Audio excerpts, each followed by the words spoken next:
genius of rock and roll.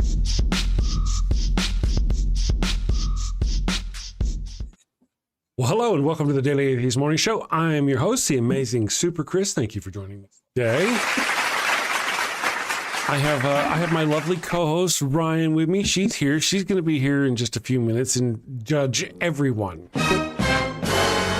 I know, because that's how she is. I'm working on a little bit of soundboard stuff, because I am Wile E. Coyote super genius. Didn't work. Son of the bitch. Oh, I hit the wrong button. There we go. So I'm doing good morning, everyone. Thank you for joining us. It's Thursday. I hope you're ready for the weekend. I am ready for the weekend. My dog is over here going crazy. He's really needing some. All right, come on, get over here. All right, good morning, everyone. We'll be back in just a minute.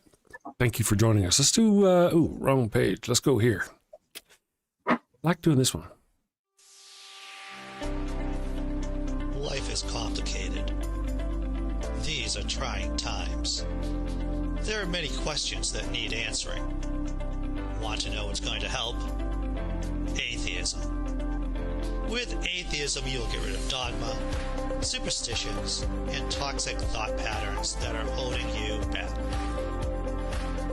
You can drive while taking atheism, as well as use heavy machinery. In fact, drinking alcohol, fornicating, and Sunday mornings are far more enjoyable with atheism. However, there are side effects. Some evangelicals and fundamentalists will think you are possessed by the devil. But you don't have to worry, because you know the devil isn't real. Just like God. Wake up to your life. Believe in yourself. Believe in science. Atheism. All right, good morning. Welcome, everybody. I'm going to bring up my co-host real quick, Miss Ryan. And we do have a caller on the phone. That's kind of cool. The first time we ever had one call, before the show started. Let me put this thing up real quick. I want to do our normal hellos, and then we'll get Fro up here and see how Fro is doing. I believe he's calling from Norway. Ryan, how's your week going so far? It is going. I'm here. I'm not, gone. So that's a good thing, right? Step in the right direction. Yeah. Okay. Yeah. You've been doing lots of blaspheming and whatnot, I'm sure. I did a lot of blaspheming yesterday. Yes. Good. Awesome. I was love hot hearing yesterday. I was it. That's awesome. Good morning, everyone in the chat. I hate to see, I'm new to this, running a show with calls, and I hate to leave somebody on hold for terribly long. So I'm just going to say briefly hello to everyone in the chat, and then we'll get Adrian up here and see what Adrian, damn it, not Adrian, Fro. We'll get Fro up here. So good morning, Adrian Belgrave. Thank you for joining us this morning. I see your chat there. Flockmeister is here this morning already. Thank you, Chick Magnate. And of course, A Goddess is here. Music Monkey for you, Sean Bumstead. I don't recognize your name. Good morning. Welcome to the damnation, fellow burner, if you're a fellow burner. Thank you for joining us. And Randall Flagg, man, all the cool kids, Chemical Squirrel, Wyoming Triumph Rider. That's a cool name. Is the Bible a good source of morality? Lord, no. No, I agree. We agree on that. So let's bring Fro up and see what Fro's got to say this morning. It usually makes me click the button twice. Oh, it didn't. Good morning. Good morning, Fro. Good afternoon, Fro. Good afternoon, Chris and Ryan. I'm happy that you're not tired of me yet. Not yet. No. Not yet. How's it going this afternoon? What are you doing today? Today I'm actually calling about the subject. I'm going to say this. Oh. Yes, the Bible can be a powerful source of morality. No, it shouldn't be the only source of morality. Okay, good. That's good to know. Okay. Let me put this up. That's reasonable. I think the Bible is a very strong foundation for love thy neighbor, forgiving people, caring for the poor, not being cruel, being honest, protecting the vulnerable, things like that. But I do see that it is awful when it comes to slavery, treating women as property, endorsing violence, punishing people harshly for very small things. So the thing is, most decent people, religious or not, don't get their morals from the Bible. I would say that. I would say that most decent people have empathy, have life experience, have reason, have conscience, have culture, has compassion. But I would say that a lot of views in the Bible does teach morality, but there are things in the Bible that I would not agree to when it comes to morality. So I think it is a good source for morality, but not the only source for morality. Gotcha. What are your thoughts on that, Miss Ryan? Yeah, well, I mean, I'm not a fan myself, of course, but I can't change everybody's mind. So, I have to be reasonable. So I can understand where you're coming from. There are stories that you can pull from there that can be, good parables for morality, etc. I can see that.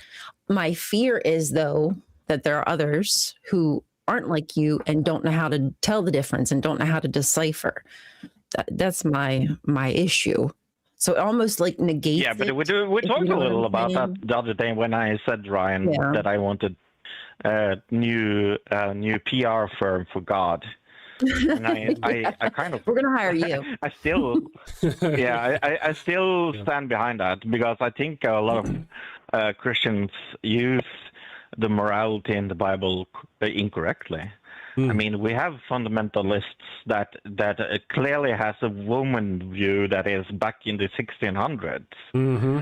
I mean, in some biblical places, it would be a shame to have a woman and a man on screen at the same time. I mean, I can see that.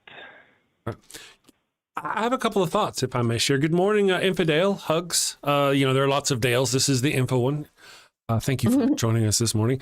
I'd like to say a couple of analogies, if I can, for you, Fro. Just some thoughts off the top of my head. Yeah. Sure. The first one, I will be brief. When you talk about getting morals from the Bible, there are a couple of good little nuggets in there. It is like fishing for sweet corn in a pile of shit. You can find a couple, right? You can find a couple of pieces of sweet corn, but you're not talking about just like be good and then not be bad. Whenever it's being bad, it's slavery, child rape, child slavery. These are the kind of things. So this is a pretty good analogy, I think. Now, the second analogy I want to give you is this. It is true that there are certain places like churches, like the Catholic Church, for example, is a great example, that do a few good things or do some good things. Let's use a diamond, okay? A diamond is beautiful. It's got many facets on it. Let's take like a diamond that's got 30 facets on it. Well, on 30 of those facets, really for a diamond to be worth anything, they have to be flawless, right? But what if on like 3 of those facets you've taken and you've just bashed the shit out of it, it's all cracked and broken and messed up? Is that diamond still worth it? Is it still? It's not the same. Whenever so many different facets, and it doesn't have the same value. Today, the Catholic Church is so associated with child predatory behavior that you can't even get away from it anywhere. It's everywhere. You see, I saw a meme the other day on the internet that showed 2 predators, from the Alien Predator movies, the aliens that are predators, they were standing in line behind a couple of priests and they were saying to each other, I think we're in the wrong predator convention. Oh, no. Right? So, these religions, the Bible may teach a few good things, but really, I feel like it's not worth going through the ugliness to get through them. And people it's so easy to pick up the wrong message because there's so many landmines of wrong messages everywhere in the Bible. And in order to get to that, do not kill. So if you had a weight, I'm going to ask you a very direct question. If you had a weight in front of you and you would measure the badness and the goodness of the Bible, you would say it measure more on the bad side than the good side? Would very much. Would you not? Sorry? Yes. I'm sorry. Yes, very much so. I would. Yeah. Here's an too. example. I'm sorry to break your heart. Here's just an example. Fro, if you can, I'm going to give you a quick, if you can you think of an example in the Bible where God, the God creature, resolved any problem or solved any solution with a calm reproach and wisdom? Or did it do all of it with high violence, threat of high violence? Which can you give me, if you can, a couple of examples while you think of those examples of good, reasonable things that God did wise and smart, like I'll give you some where he didn't, like killing all the firstborn of Egypt. Almost any time God approaches anything, his first thing is to threaten it. Some people use the example of what's his name? Jonah and the ark. Oh, well, but God spared that city. Yeah, God spared that city because the city turned them over and they repented. Had they not, though, they were under the constant threat of being destroyed. Everything God does in the Old Testament is murder, death, kill. But if you can think of a time where it sat down somebody at any point and said, hey, man, I think the best thing for the world and the society is for you to be nice to your neighbor and do this. I mean, there's this one time, right, in the Bible, the 10 Commandments, where it says, do unto others. But other than that, it's got a zillion different. What about Jesus' miracle with Lazarus? What about it? I'm sorry, I don't understand that, brother. Did you say Lazarus? Jesus' miracle with Lazarus? Or when Jesus gave food to people with bread and fish. Are they those two examples of when God did something good without doing something evil first? Go ahead, Ryan. I want Ryan to get this one. So you're saying that Jesus is God? Yes. I mean, those are good those are, I would say that, yes, I would use those stories of like how you should treat people and be generous and be kind and be welcoming, etc. Let me mark those down. Those are worthy. Let me so to help feed the hungry. Now, I notice, again, these are both of those things you mentioned are, I think, in the Beatitudes or the Sermon on the Mount, neither of which Christians want to force on our children in schools. But go ahead, feed the hungry. And what was the other one? I think he might even specifically mention like the orphans, the widowed. Oh, yeah. Kind of like the destitute. He really kind of mentions the not unworthy. I don't think they're unworthy, but how people would have viewed the unworthy back then. So I do think those are. It also says in the Bible that the meek would inherit the earth. That's another great one. Yes, that's good. Yeah. That one I'm not a fan of because I feel like that feels like sheeple to me. Right. Who are the bend meek? over, accept whatever we tell you. Don't ask questions. Okay. I'm not a fan of that behavior. Yeah. Okay. So, I think those are a couple of good ones. You've got a diamond there, and those are some very shiny. I mean, that is the first thing that came to mind when you asked me. I know. Those are some very shiny facets of that diamond. They are. Now, if you would ask me Old Testament, I think I would have more problems. Well, even if we talk New Testament, we could do a couple of things. Jesus, lied to his followers in saying that the end would come within their lifetimes, but he also told them to hate their mother and their father, or they could not go to heaven or get in with him if they didn't hate their own family. There were things that Jesus did. I'm not really into the New Testament so much myself. Wish we had somebody here who was really. Okay. But there are a lot of things about Jesus that are not as good, and there's so many conflicts. Now, yesterday, I believe it was, or the day before, Fro, I sent you a link to the conflicts in the Bible. Yes. And on that link, you'll see on the right side of that are the contradictions where it contradicts itself, where it condones slavery. Yeah. You'll see it. It's a little smaller on the right than the bigger. So on the left, you'll have the Old Testament. Yes. And even on the right, even then on the New Testament and the word of Jesus Christ, Jesus allegedly, I think it was Jesus, said, slaves, love your masters like you would love God or some business. Obey your masters. You know, he didn't tell them to not to own slaves, to free their slaves, to treat people equal. No, he told them to obey their masters. That in of itself. That's why that is why I'm saying that you should maybe not use the Bible as a tool. Sorry, the Bible is a tool, not a compass. The compass is empathy and honesty and responsibility. Well, that's only if you're going to pick out the shiny, tiny, tiny little bits of the Bible that are good. I mean, we hadn't even gotten to the parts of Jesus that weren't really all that good. We were just kind of, you know, the fact that Jesus, have you and I talked about how Jesus didn't actually sacrifice himself? They had to go get him. They had to literally drag him out of the Garden of Gethsemane. They claim that he sacrificed himself, but he didn't. Not only was he hiding, but then he had to have one of his disciples tell on him to where, right? Now, if he was going to sacrifice himself, you'd think he'd have turned himself in. Now, I have a very, very, very non-biblical view of Judas. Really? Okay. That's it. I have deep respect for Judas, and I'm going to get flack for some Christians when I say this, but I love Judas. Okay.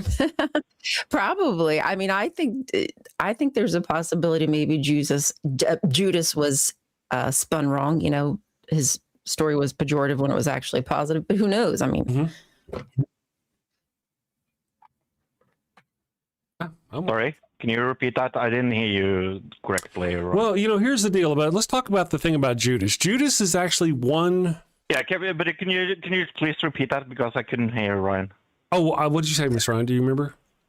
I just said that I think there is a possibility that the story of Judas was turned into like a pejorative, a bad story when maybe he actually did intentionally play a part he was supposed to. Again, that's hearsay and it depends on which scripture. So that's all I was saying about that. Okay. Good morning. I just want to say real quick. Can I come with a very weak recommendation? I really like this movie. There's a movie called The Last Temptation of Christ by Martin Scorsese. I think that gives a better view of Judas than any other okay. movies. Well, before we move on from the point, if I may, Judas was one part of the puzzle of my actual argument that Jesus did not sacrifice himself. Even if he did play the part, now see, Jesus's part in the Bible is written, or Judas's part in the Bible is written from the future, from somebody else's perspective. But again, we talk about how Jesus was hiding from the Romans. Whenever the Jews, a lot of Christians will say, well, the Jews sacrificed Jesus. No, they didn't. They tried to give Jesus to the Romans because Jesus was claiming to be their king. And they're like, hey, he's not our king. And Jesus even says, forgive them, they know not what they do. So you can't really claim that the Jews sacrificed Jesus. Jesus didn't sacrifice Jesus because he was hiding from the Romans at the time. The disciples didn't sacrifice Jesus. Wait, outside of maybe Judas, the disciples were there defending Jesus. Jesus even allegedly had to heal one of them, or heal a Roman soldier because one of his disciples attacked him. Jesus did not go willingly. He was captured by the Romans and sacrificed. Now they say he went willingly at Gethsemane when the Roman soldiers came. And yes, I believe that because at that point he had no choice. He had been captured. And if he fought and he struggled, every one of them would have died right then and there. Right then and there. Now, but by going with them, Chris, what? Let's be 100% honest, and I'm going to try to ask you a very hard question. Did Jesus know, according to the Bible, did Jesus know what Judas was going to do? You know, I don't really remember. Like I said already, I don't know so much about what the New Testament. Here's what I do know. I do know that whenever Jesus was up at the Garden of Gethsemane praying before Jesus came, he was trying to talk God out of making him do it. So allegedly, he did know. Now, who was there with Jesus to write this down? No one. No one was with. No, let me finish. No one was with Jesus to write this down. Now I want to go a step further. There were people who were with Jesus. They had actually left Jesus. Jesus had gone up to pray. He'd come back and had to keep waking them up because they weren't taking him seriously enough, I guess. But those three people who were listed in the book, they're not the author either. Yeah, but according to the Bible, Jesus knew that Judas would turn him in. Actually, I would even go so far. I would even go so far, Chris, to say that he said that he should do it because Judas said go and do. Jesus said go and do it to Judas. Right. So I get that they would. When you say that he's hiding, I don't buy that with how he told Judas to do what he did. Right, and that's exactly why they wrote that in there, because their Messiah was a coward, and he was hiding. So somebody later, as I established at the very beginning of my last thing, when they wrote this, they wrote that in there. But to make it look like Jesus was hiding on purpose or whatever, and he wasn't really hiding in all this business to make him look brave. But that's not real. I mean, really? You really think that's the case? All that hiding up at Gethsemane, hiding from the people, they He fought. wasn't hiding. He couldn't be hiding, Chris, because he knew that Judas was going to tell them where he was. That's not hiding. If he was really hiding, he would go somewhere that Judas was not aware where he was. Right. You're missing when the you point. say he was hiding, I just don't buy that. Why wouldn't Jesus just go to the Romans, brother? Why would he go through all the trouble of hiding? Literally, he was hiding. That's why, listen to me. That's why Judas had to, listen, that's why Judas had to go up to him and kiss him to identify him to the Romans, because he was hiding. Dude. Hiding would, Chris, my dear. Oh, my sound engineer. Hiding would. Go ahead. Hiding would mean that he was a place where Judas did not know where he was. That would be hiding. Not true. Judas ratted on him. Just have to agree to disagree then. Okay, all right. Well, you see, I have the whole evidence of Jesus not being there, of Jesus being in Gethsemane instead of turning himself in, the Jesus's own people defending him, trying to keep them from taking him. The fact that Jesus didn't actually go turn him in. The fact that when the Romans and Judas arrived at the meeting place, Jesus didn't get up and identify himself. Even Judas had to go. So there are a lot of facts on my side. The only fact you have on your side is that somebody afterwards said, oh yeah, that was Jesus's plan all along. Yeah, I guess I trust that more than your narrative. Yeah, I understand. Well, that's what do you call it? Programming? Not programming, but indoctrination's all about. But hey, what I do, can I ask you about that word? Because that's a word I hate. I hate the word indoctrination. Indoctrinated people. Why do you think that? Why do you think I'm indoctrinated when I can have the view that things in the Bible are wrong? Well, here's the thing. It's not that. It's just that whenever a person believes a thing and someone comes along and shows them a whole bunch of evidence contrary to that thing, and that person, despite all the evidence, still decides to not believe that thing, they do that because of indoctrination, because they've been programmed. They turn that away. It's not indoctrination. It is looking at the proof different, Chris. Okay. I mean, we could have a discussion about the Judas thing. I don't. We just did. That, but you said you just said that you didn't really know a lot much about it. Right. So. Well, that's true, but I mean, there's an overall picture that we're talking about, right? I mean, what can you tell me about Judas where I was wrong? Did Judas kill himself? All I can say to you... Did Judas kill himself? Yes.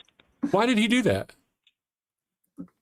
Wait, did he also take silver? He took money. Why would he do these things? He took 30 pieces of silver because that was actually said in the Old Testament that he would do that. Yeah, I'm sure he had a copy of the Old Testament on hand. Now, I do also want to point out that did he hang himself?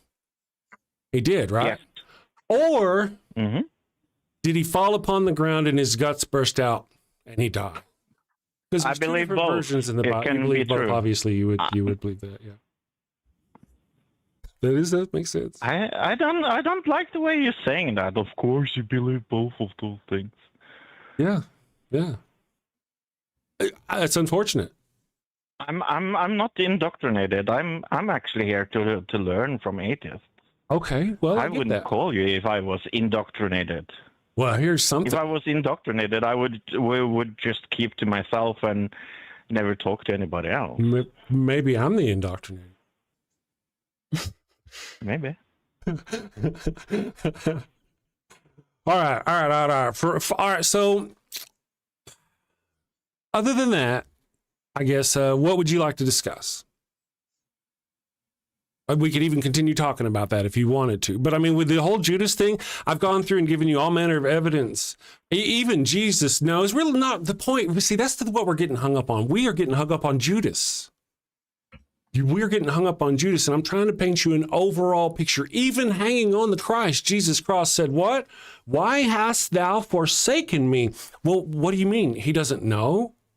And why would you say that if it's all going according to a plan that you're approving of, that you know of, and that you know is the way it's supposed to be? In fact, I think in 2 different scriptures, he says that. Why hast thou forsaken me? The third one, he says something else, right, my friends? Did he say something else? Third scripture.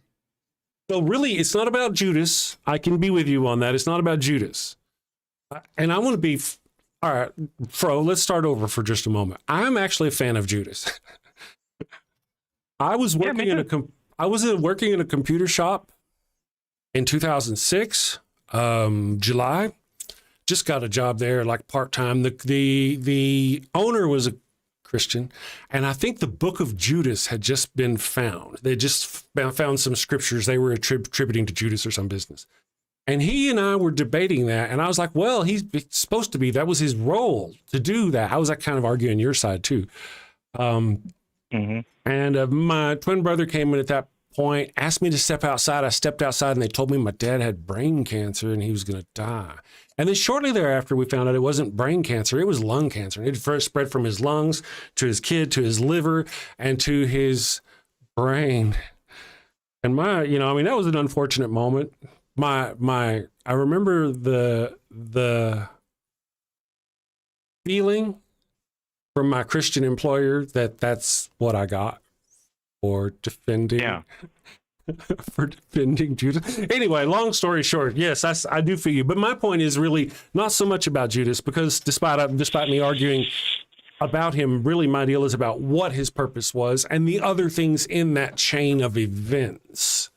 That Jesus was here, he wasn't there, that all these other things that I say point to. Of course, I don't think I'm the only one that thinks that. Surely not. I'm not the only one. You know what? I think I'm going to thank you, Fro. Do you have anything else that you'd like to throw in there, Fro?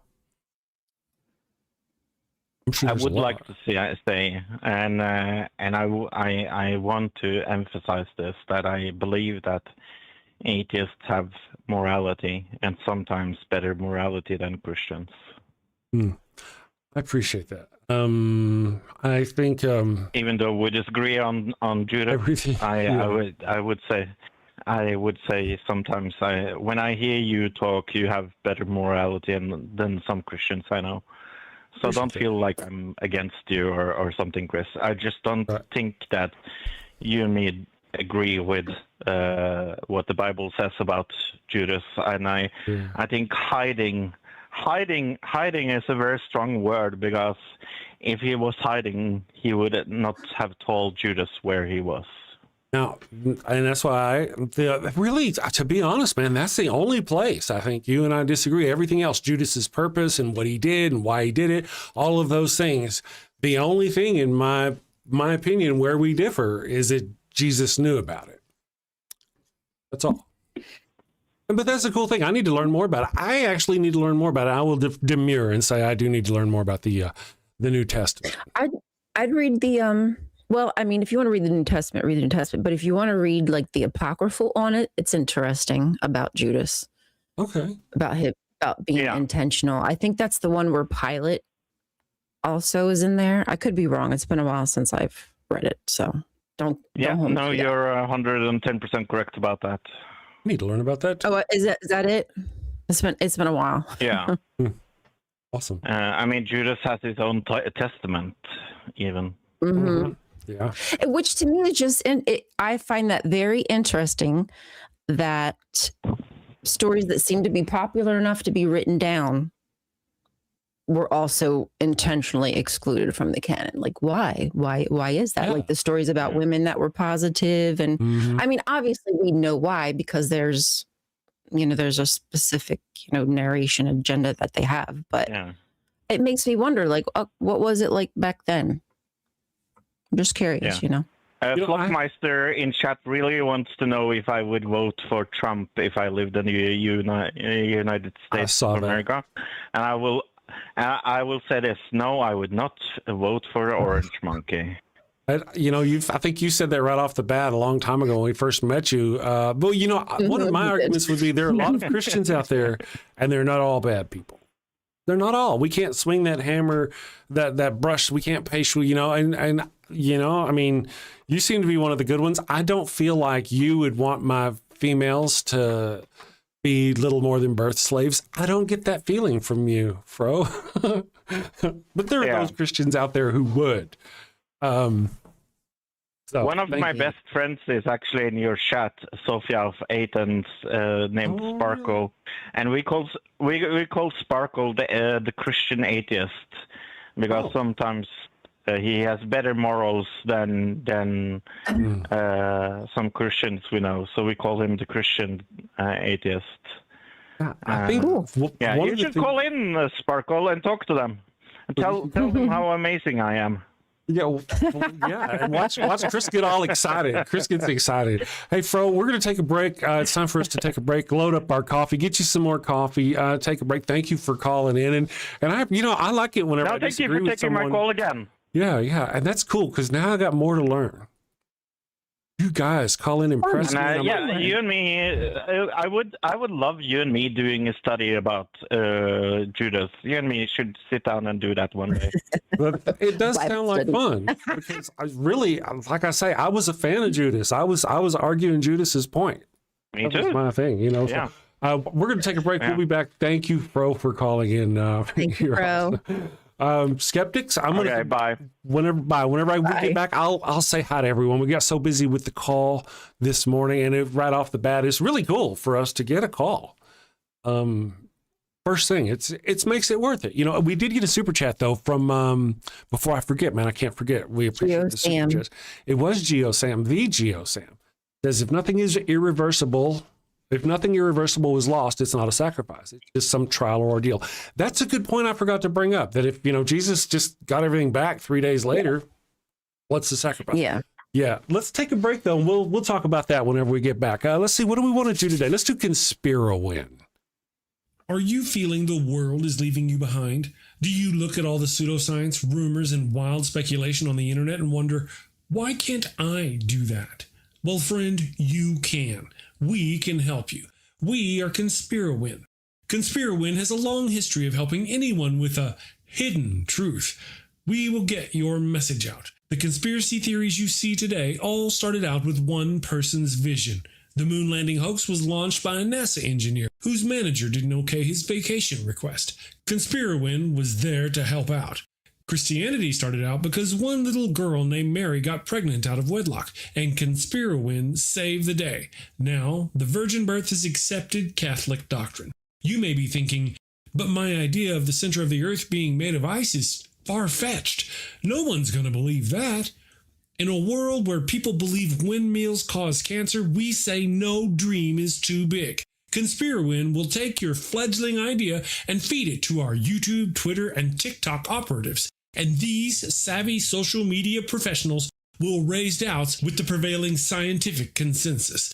They will say no one has ever seen the planet's core except Jesus. And science is wrong all the time. That's why science has theories and not Jesus. Within 30 days, we guarantee you CNN will run a story on how your conspiracy theory isn't true. We will also give you 100% assurance Fox News will say your crazy idea about the Earth's core being an icy ball is true. Follow your heart. Listen to the voices no one else can hear. Team up with Conspirowin.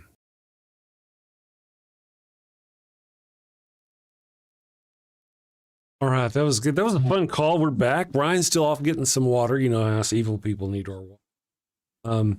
That was a fun call. Well, one of the things is, as I was listening to Fro, and Fro was like, your tone, and I'm like, what about mine? And then he's like, you said this. I'm like, oh yeah, I did say that, didn't I? Oh yeah, I did do that. Okay, you're right. You're not wrong there. Jesus ain't real. There ain't no God. That's where I always back me into a corner. Yeah, you weren't wrong there. That was a good one. That's why she's back. She is back. That's why one of the things I wish the random Catholic guy were here from yesterday, because he was wrong on so many different points, on how many levels? All the levels except one. And that level was that actually did call in and tell us why you believe what you believe. And rather than ever letting him get to finish why he believed what he believed, I started arguing with him right from the beginning. And I was like, son of a bitch. Right. That's exactly what I did. I am still learning. I do have retrospect. If that individual were here, I would say 1,000 apologies. Look like we got, is that 200 yen? Is that what that is? I like the breaks as much as the show. Thank you. I got to remember that name. Thank you for the 200 yen. Woke Donkey Hole. I was trying to remember your name last night when the evil one, my wife, was at the house, and I couldn't remember your name. I knew it had something to do with Woke Hole or something. Think of a percolating. Yeah, percolating. Miss Nala Sequitur's here. Good morning, Aaron. Joining us. Stuffed Beagle says, assuming you have read the book or watched the document Caesar's Messiah, what are some of your thoughts? Good morning. I'm having coffee. Entertain me. Yeah. Like, entertain me. I love that. Entertain me. Dance, monkey, dance. Well, okay. I actually am familiar with Caesar's Messiah, and I think it's a fascinating theory. Yeah. I think it's probably as viable as any of the rest of them. It does make sense because back in the day, they had the Jewish population in Judea were always waiting for this Messiah. Everybody was rising up all the time. They were very violent, and they were looking for a way to calm them down. And Jesus is a forgive and forget kind of person. Render unto Caesar thusly what is Caesar's. So in a lot of ways, it makes sense. What are your thoughts about that, Miss Ryan? I enjoyed it. I think that was one of the first things I watched. Not first things, but like one of the first kind of deep dives, if you will, on Jesus after I woke up. Like, I did a lot of reading, but that was the first time I saw people presenting an idea that like this guy never existed. And I was like, wait, because that was like a new idea to me. Like, oh, wait, are you actually saying that there's a possibility the dude didn't exist? I'd have to watch it again from a new perspective to see if I still feel the same way about all the points they made. Like, I might have a new perspective now that I've done some research myself. So I might do that, but I think it does present, like you said, an idea about creation of this God, this new way of behaving, a new system, a new religion, if you will. And we'd seen that happen before back with the Ptolemies. And what's his name? Starts with a S, you guys. The god that was created out of Osiris, Serapis. So we saw that with the Ptolemies was Serapis. So it's not impossible. And these are basically like the same people, the same families of people, just generations later, right? Okay. That's all I had. That's all I can say about it. I think Makes you question, makes you wonder. we have new people in the chat here. And Smedrano, good morning, Smedrano. I hope I said your name right. 1964. Does the old atheist believe in the young witch talking? I think, well, sometimes. I only let her talk because they make me do it on the show. How do you mean that, really? Are you saying, do I believe the woman? I don't understand the comment. And I know I took it the wrong way. I had to have taken it the wrong way because I was fixing to light somebody up, Miss Ryan. See how I'm better? I can't hear you. I'm better, though. You must be muted. Oh, yes. Sorry. I see. I found it. Does the old atheist believe in the young witch talking? Maybe. Probably. If I was talking, then I'm guessing they're talking about me. Probably so. Yeah. Do I give witch vibe? That is awesome. And then there was somebody, they were defending you going, witch, not witch, but I'm thinking, I don't think that would be an insult for some people it might, but I don't think Ryan, that's not something she's going to get bent up about. I do appreciate though, the fact that they recognize how much significantly younger you are than I am. I'll take a compliment. I'll take it. That's awesome. Well, because I do call myself a witch at times. I don't think I'm a witch, but I do call myself a witch, and my husband calls me a witch. But it's not, why not? Who cares? I don't care. You sure it was witch? Well, no, actually, I don't think my husband's ever called me the B word. Actually, we do call each other the B word, but for fun. Oh, yeah. There's that. But yeah, not to be mean. That's what I do. I'll be like, I'm gonna stop talking. Yeah. Well, sometimes we'll say things, she'll be saying something about, and I told them at work that they need to get these things over here now. And I'll throw in the word bitches. Yeah. Bitch. If I had my way, she'd end almost every sentence with the word bitches. But she refuses for some reason. Good morning, Randy. Thank you for joining us. I'm going to try to keep this open so I can see our callers over here and other things. Dion Lachey, good morning, Dion Lachey. It's been a day or three. I saw you kind of sneaking in. Hey, Scott. Ooh, what up, hairless monkeys? Good morning. I will now wave my monkey paw at you. Cool name. We've been taking some calls, and I've been learning stuff. Any thoughts on Sejanus? Sejanus? I'm gonna have to look that one up and see what you're talking about there. Stuffed Beagle asks. I've never heard of. I'm not sure if that's, sometimes they mean it and it's something else. Oh. I was trying to sound it out to see if maybe it was just a spelling thing but I don't know. Soldier, Tiberius, lived around 20 BC, born around 20 BC. So, I hadn't really heard of him. I'm going to leave this up here so I can look it up and see what it's about. If you don't mind, new person in the chat, Stuffed Beagle. Stuffed Beagle's been around a day or a week. What was their thinking? Well, what's your rhetoric on Sejanus that you would like us to examine? From what angle? Yeah. Well, let me know. I have homework from the other day I still have to look into, but I am going to look into it. The 5 things of the thing of the thing. St. Thomas Aquinas. Oh, is it? Okay. Aquinas. I couldn't remember which one. It's in my notes. Yep. Let's see here. Stuffed Beagle. Okay. On Sejanus. I'm looking for that. Is Kelly Laughlin here? Oh man, Kelly Laughlin might be here. He's troublemaker. Don't watch out for Kelly. He's trouble. I'm going to go in the chat, guys. You can put the Discord here. Oh, okay. Pro says, I will call it again. That is a threat, not a promise. Well, that's fun. That's, what are you showing on this? Oh, I thought you were showing us that you were. Oh, no, I'm just trying to I'm freezing today. I don't know what my deal is. people would look at me and say, "What a hairy man!" But from the neck down, just smooth and kissable. Is that? You know, What me the too. fuck? Me too. John, it's like from here down. I mean, it's like I got like one hair every 6 centimeters. You know, it's really kind of sparsely. Oh my God. Yeah, I do have some hair, little, but even my arm. Look at that. Look at that. Not. I mean, you kind of got a hard. It's not like Robin Williams or anything. It's not a bear coat on me like there are on some individuals. My husband. Oh, My husband is he's coated. Like I cut his hair, obviously, because I can do hair. And I have to like pull his t-shirt because he wants me to. I mean, that's what he requests. I do what he wants. And he wants me to pull it. So I have to like, so that way it doesn't spring up over his t-shirt.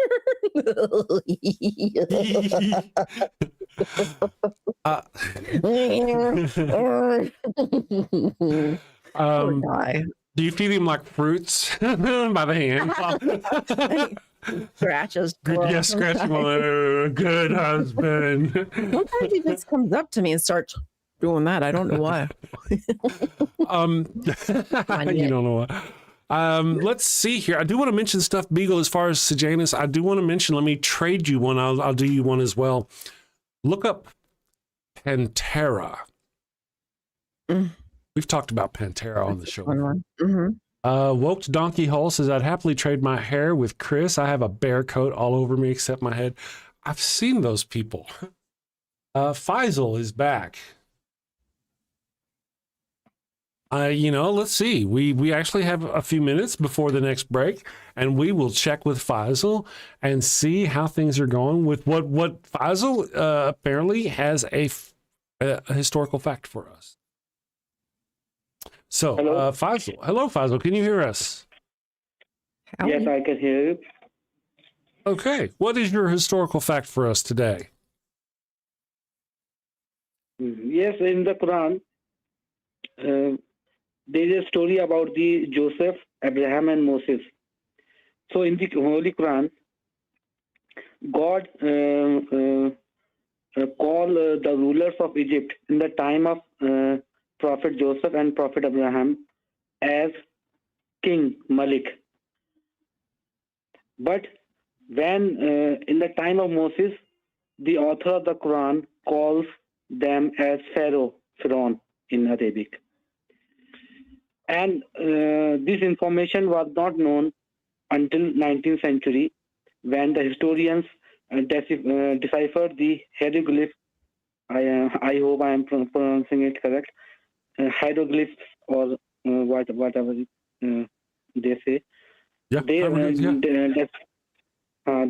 deciphered the hieroglyphs in the 19th century. So they found out that the title of Pharaoh was not in the time of Joseph and Abraham, but Bible say all the rulers of the Egypt were called Pharaoh, which is historically incorrect. So whoever say that Quran copied the Bible or Prophet Muhammad copied the Bible, I think that is historically wrong.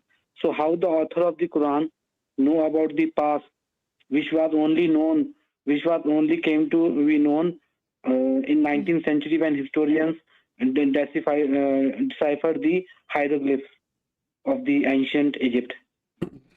So this is this is my historical evidence from the Quran. There you go. That's interesting. Ryan, do you have any thoughts? Can I just make sure I understand what he's saying? Yeah.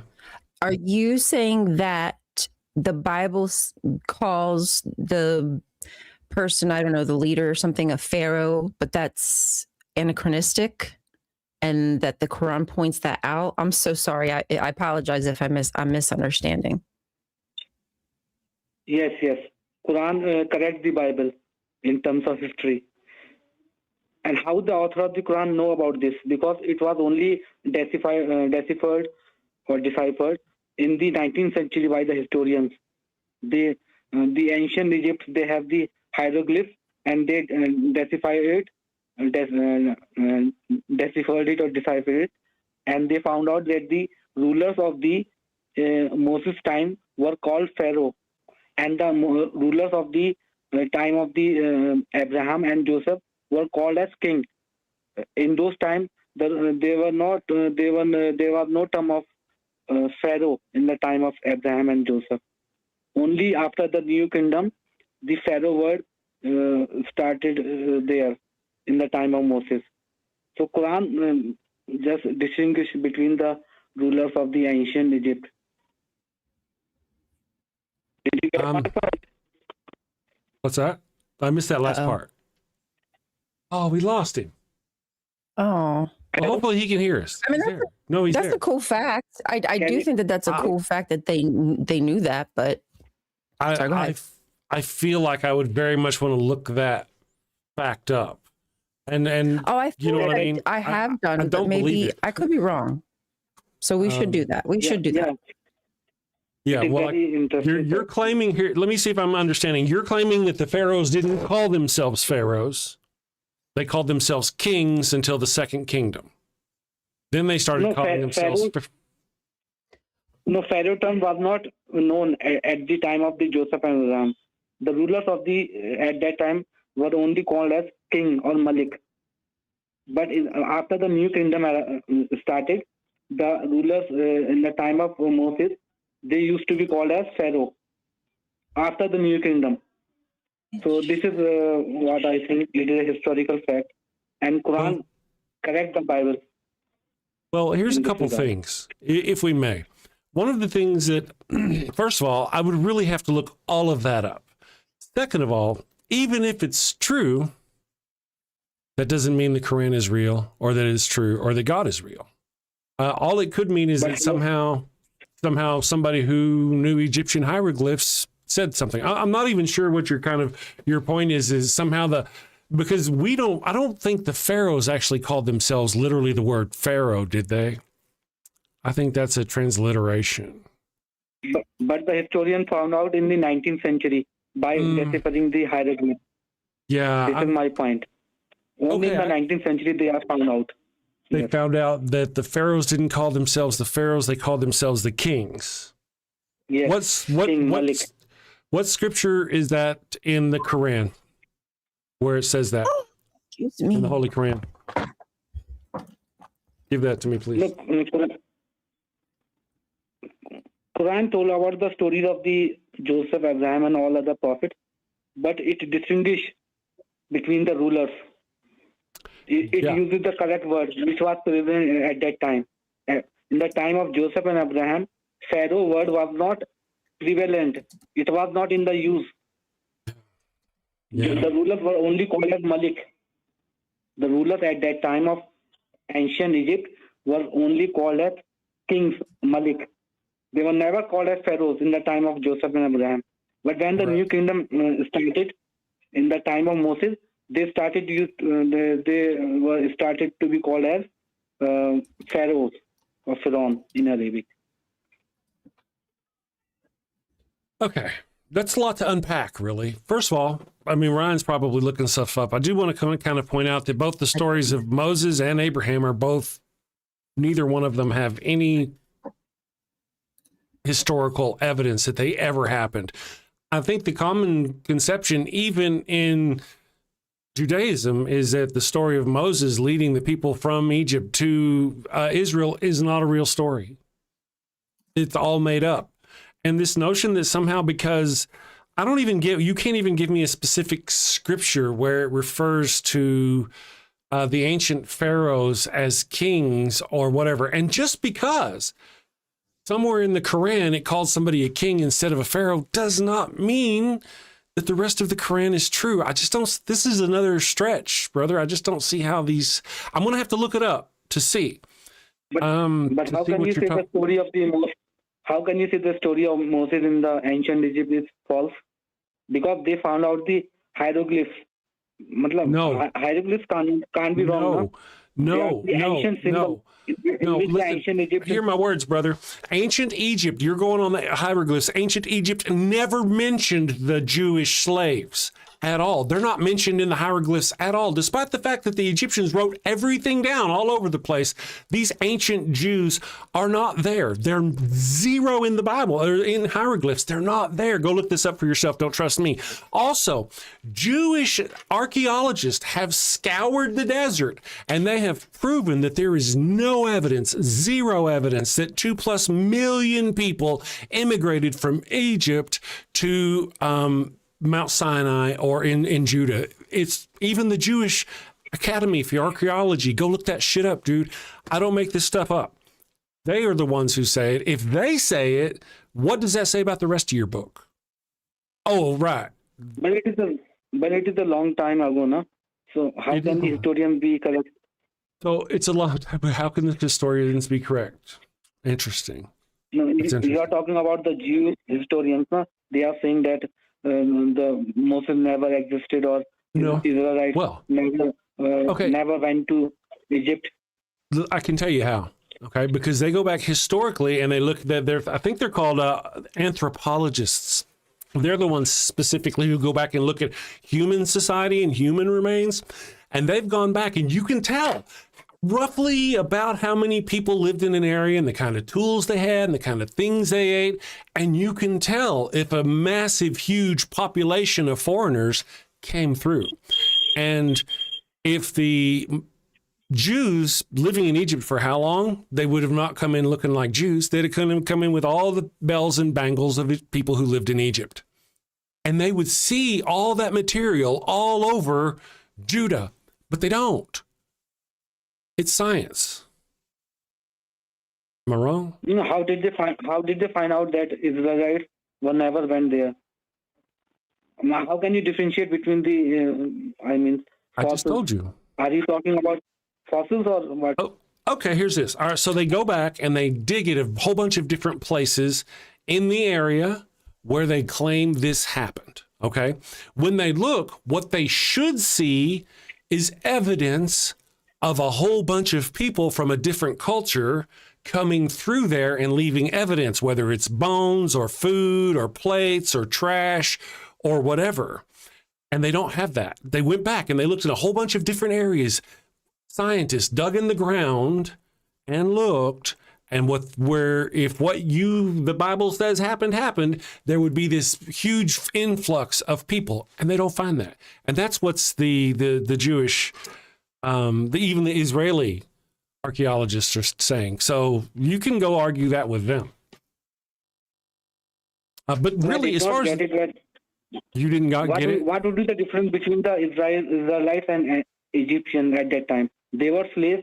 They have totally integrated into their culture, and they were living as slaves. So how would you differentiate between which fossil belongs to whom, and which object belongs to whom, and which artifact belongs to whom? So let me ask you. They had totally integrated. When the Jews left Egypt, they went to a place where there were already people. Jews in Palestine. Yes. They went back to Judea, right? Yeah, they moved. Okay. They moved back. When they went back to those people, did the people in Judea dress like Egyptians? No, they dressed like the people of Judea. The slaves coming from Egypt dressed like they had been in an Egyptian culture. You are correct. But the evidence in the ground should show that, and it doesn't. It shows the evidence of people from Judea living there, not people who used to live in Egypt who were slaves and who moved over to Judea. Did I say that correct? I think I said it correctly and slow enough. Okay? That makes sense? It doesn't make sense, but you should go look it up. Don't trust me, Faisal. You should go look this up. Go look up on the internet if it actually happened. Go look it up. I encourage you. You know what? I do appreciate you calling. Oh shit, we did lose him that time for reals. He may have hung up on us, but I doubt it. He's not the hanging up kind of person. But so we probably lost. I don't think so. Or the hanging on kind of person, Dingleberry. Oh, Jesus. I mean that the best possible. It was funny in my head. It somehow slipped out of my head. Stuffed Beagle, here's a good Sejanus doc, The Last Days of Jesus, The Downfall of Sejanus. I will, thank you. Let me see if I can pop that up in the chat. Can I pop that up? Oh. I got it. I can copy paste that. Because I'm interested in checking out. Really, again, the New Testament's not my bag, but it needs to be. I need to learn. Like the other day, we were talking about to the Catholics. I have really not a lot to, outside of bashing on the normal things. They're like, oh, we've got this proof. But really, you've got the dick flesh of Jesus. I didn't even get to that part. Because the guy was right. I mean, I didn't let him finish what he was saying. Let's take a break, and I'll continue flogging myself with one of Father Flanagan's self-flogging whips. What should we do today, guys? Should we do the post-mortem baptismal kits? Holy halos, that's a long one. I don't mind doing it, but it's long. Goat-scented flesh candles. What do you people deserve today? We got a lot of new names in the chat, too. So. Asian, good morning, wow. Asian 432. Howdy. In your show, you like it? Well, just wait. That'll go away. Give it some time. Okay, so people would like to hear the Pharaoh's Curse. For those of you who are new to the show, in case you don't know, in Genesis 15, I believe it was, or 12, Abraham, or currently known at the time as Abram, gave his sister wife, because she was his sister and his wife, to the Pharaoh of Egypt. The Egypt then later gave her back, and like the next scripture, the very next line, gave her back and said, she gave me a disease. So Abraham gave a sexual transmitted disease to the Pharaoh. Now that you know the backstory, was that a super chat or a subscription? I hope it was a subscription or a super chat, either one. Thank you very much. It was a super chat? Mm-hmm. Thank you very much. Just me. Let's see, what did I miss? And their name too. Oh, collapse. I like it. Collapsitalism. I hate money. I hate money too. I really do. I don't like touching dollars. I'm a Star Trek kind of person. Genesis 20, actually, Adrian Belgrave is very good. Genesis 20 is the second time, whenever he tries a second time to give his wife away, his sister wife away. This time, the king goes, no, I don't want her. I had a bad dream about her. Maybe it was the smell. And then he said, like, why did you try to give me this woman that is your wife, even though, why did you do that? And he said, well, she actually is my sister and my wife. So it's chapter 20 where he admits it. My friends, we're going to take a break. They want the Pharaoh's Curse. Let's give them some Pharaoh's Curse. Newbies, sing along, my friends.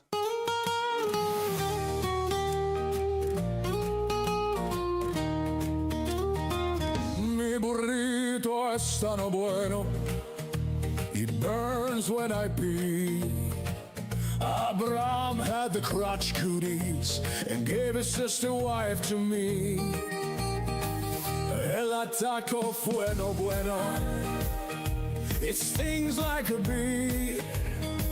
They told me she was his sister. Now I'm plagued between the knees. I've got the Pharaoh's curse, a case of penile plague. I've got the Pharaoh's curse, there's fire between my legs. Mi burrito está no bueno, a full bladder I fear. Abraham's lies and Sarai's touch have left me itching front to rear. Mi burrito está bueno, it burns when I pee. Abraham had the crotch cooties and gave his sister wife to me. I've got the Pharaoh's curse, a case of penile plague. I've got the Pharaoh's curse, there's fire between my legs.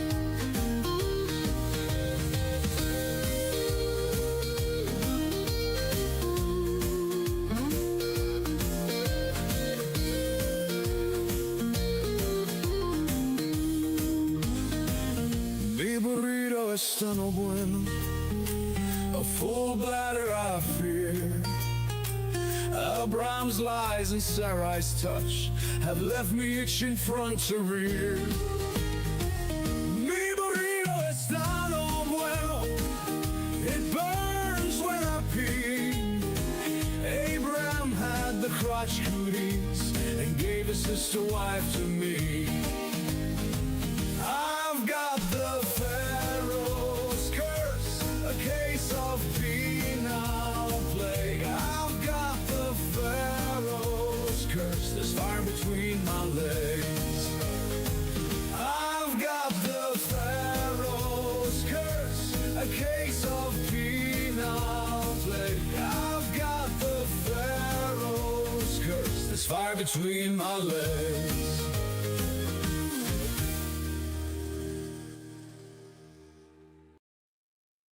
All right. Yeah, so let's see. Dun, dun, dun, dun. Thank you all for joining us. I want to take a moment. Oh, Ryan is not back, so I guess I ought to at least hide her because she's, you know how those girls.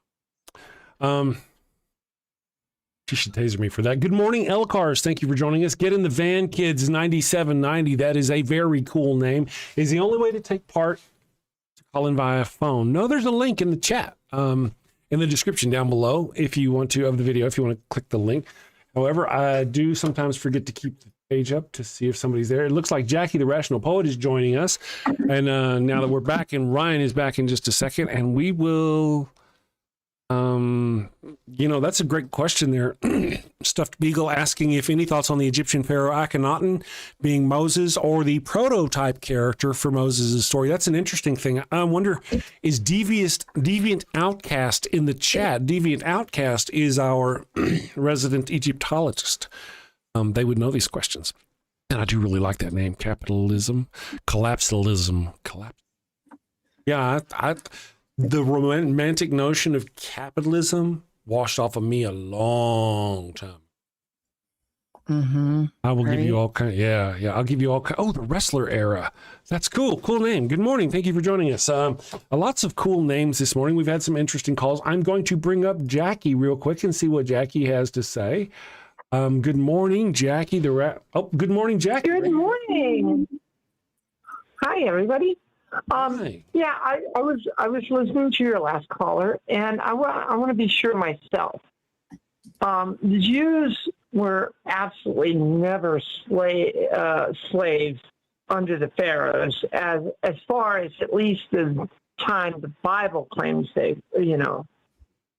And it's also my understanding as far as like the pyramids. We often in pop culture we see in movies and even in cartoons the slaves building the pyramids, but in reality, my understanding is that those were holy places, and people that were deemed prisoners or you know, undesirables, they would have not allowed them to touch those holy places or build those holy places. Am I correct about that? My understanding is that anthropologists have determined that they were not slaves who built the pyramids. They were actually just paid workers who were paid, taken care of, skilled and taken care of as best as they could. Yeah. Back in that, You weren't going to just let anybody build that. Like, are you dumb? That's a good point too. Right. Yeah. I just got one thing, and I'll let you go. I'm going to have my lawyer contact yours about your mislabeling me as a theist caller. Oh, okay. Yesterday? I'm a bad person. I'm kidding. I am a bad person. I'll do 10 Hail Marys and 5 Our Fathers. How dare you? Okay. Yes. I just wanted to be sure that I was correct about that. Okay. But anyway, that's all I had to ask. Okay. Well, thank you, Rational Poet Jackie, for calling us. We appreciate your call. We've got another call, actually, Farad. I don't know where Farad is from. It's a web call, but thank you, Jackie. We appreciate you. Thanks, Jackie. Jackie is gone. Let me get Farad up here. Let's see if we can hear Farad. Hi. Farad, am I saying your name correctly? It's Fahad, actually. But hi. Oh, Fahad. Okay. Yeah. Hi, Fahad. How are you doing? I'm very fine, thank you. How are you? I'm good so far. What do you have for us this morning? Yeah, so I'm actually not a Christian. I'm Muslim, but I hope that's okay. Oh, absolutely. Yeah. It's fine. So I see you are debating if the Bible is a good source for morality. I personally don't agree that the Bible is a good source for morality. However, since you are atheist, I think I have something of substance to say. I personally believe that atheists such as yourself cannot ground morality because you do not have an objective framework. So that's what I believe, and I would like to learn something new today. So if you can provide some information about what you think, etc., that would be very nice. Ryan, would you like to give that a shot? Oof. Okay. So you said, let me just make sure I understand. You're saying that atheists can't have morality because we don't have an objective framework for morality because we're not using the Bible or or like something written down is what you're saying?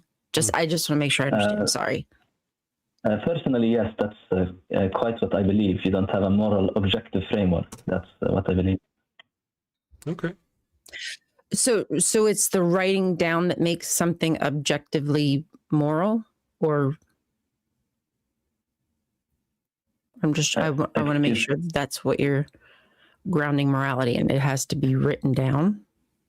Well, that's not necessarily part of it. The reason I would believe it is because we, as religious people, whether you're a Muslim or not, believe that since God is all-knowing, etc., when he grounds something, it is necessarily for the best, which means that if he grounds laws, etc., it would mean that they are, by default, objectively and truthfully, the best laws, which means that they are objective, because in his intelligence, he can derive things that are objective, which means that the laws he sends would be morally objective. That's what we believe. But see, I see it differently. I don't see like the rules or laws like from the Bible, for instance, because that's all I'm like familiar with. I see them as very subjective and not objective at all. I would think if they were objective, they wouldn't have so many different versions of them. I mean, even in Islam, you got Shia and Sunni Muslim. Who's right? Yeah. And contradictory. So there's got so many different contradictory tales. I'm sorry. Go ahead. Absolutely. And I agree with you that there is definitely different sects to our religion. However, the main focus in regards to the sects is that we do not really have disputes in regards to what is objectively moral and what not. It is rather in relation to the righteous what's it called in English? The righteous, sorry, my English is not very good. Oh, you're doing great. In regards, your English is good. It's good. It's just sometimes accents I struggle with, and also I struggle with hearing just in the first place. So what I'm trying to say is this sect, they do not have disputes in regards to theological issues in the sense of what is morally objectively okay and what is not. Right? It is more in regards to who was the righteous caliph after the prophet, for example. Well, I would kind of disagree with you, because there are some Muslims who take high violence. I mean, not that all Muslims do.